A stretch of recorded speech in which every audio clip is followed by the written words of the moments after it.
कर्नाटक और तमिलनाडु के बीच एक ऐसा विवाद है जो वर्षों से यूं कहूं कि सदियों से चला आ रहा है और वो है कावेरी जल विवाद। नदियों के पानी के बंटवारे को लेकर ये कोई पहला और इकलौता मामला तो है नहीं। आप हरियाणा पंजाब के बीच SYL का मुद्दा देख लीजिए, लेकिन हरियाणा पंजाब में कभी इस विवाद को लेकर आज तक इतना बड़ा प्रदर्शन नहीं हुआ और ना ही कोई बड़े पैमाने पर जान माल का नुकसान हुआ। लेकिन देखिए, इन दिनों फिर से कावेरी जल विवाद कर्नाटक में उठ गया है और इसने बहुत ही हिंसक प्रदर्शन भी अपने इतिहास में देखे हैं।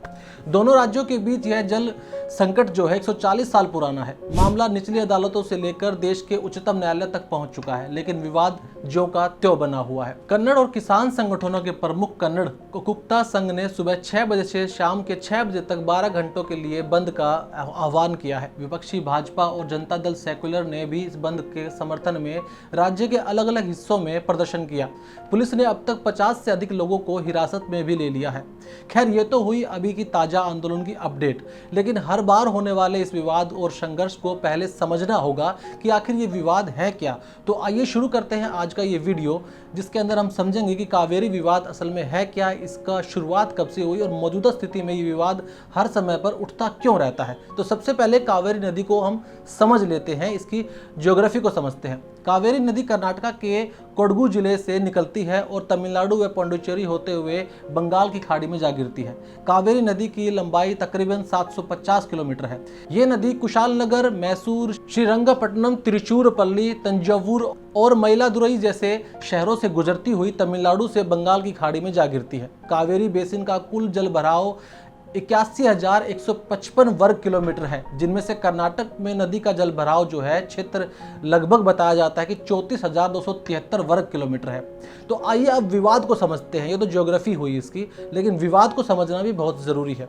ये विवाद सबसे पहले 1881 में शुरू हुआ था, जब तत्कालीन मैसूर राज्य, जो कि अब कर्नाटक है, कावेरी नदी पर बांध बनाने का फैसला लिया। लेकिन मद्रास राज्य, जो कि अभी का तमिलनाडु है, इस पर आपत्ति जताई उन्होंने। साल 1892 और 1924 में मद्रास प्रेसिडेंसी और मैसूर साम्राज्य के बीच हुए दो समझौते के तहत दोनों राज्यों में कावेरी नदी के पानी के बंटवारे पर सहमति बनी। 1924 में समझौते के तहत कर्नाटक को कावेरी नदी का 177 TMC और तमिलनाडु को 556 TMC पानी मिला। TMC का मतलब यहाँ पर 1000 मिलियन क्यूसिक फीट है।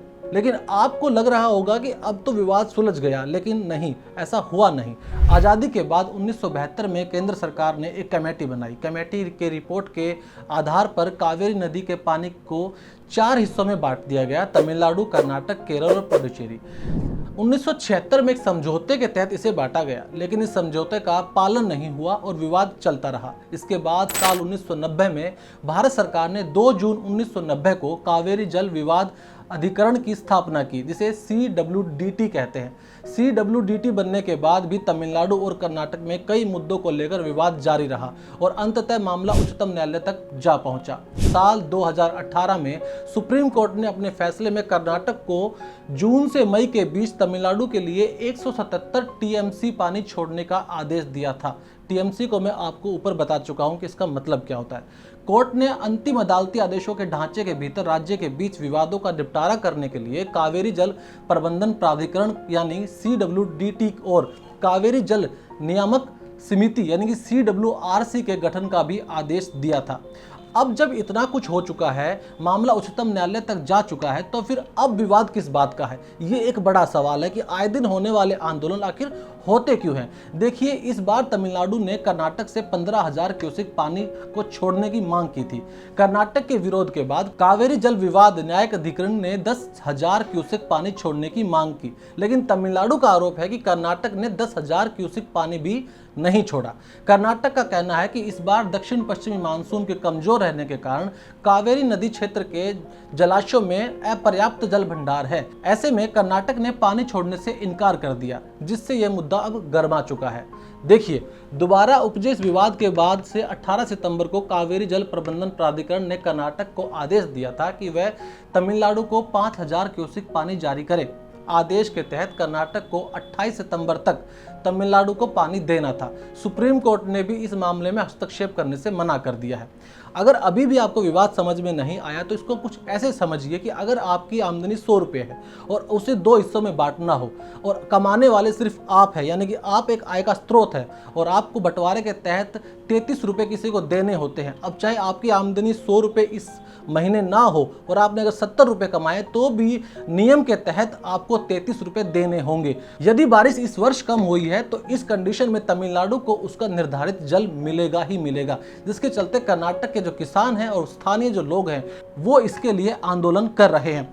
चूंकि कावेरी का जो पानी है उसका अधिकतम उपयोग बेंगलुरु सिटी के जल आपूर्ति के लिए भी किया जाता है। तो आशा करता हूं कि इस वक्त आप कावेरी के पूरे विवाद को समझ चुके होंगे, मौजूदा विवाद को भी समझ गए होंगे और लगातार हो रहे इन आंदोलनों का मतलब भी समझ चुके होंगे। कैसी लगी ये वीडियो, ये जानकारी कमेंट बॉक्स में अपनी राय जरूर दीजिएगा।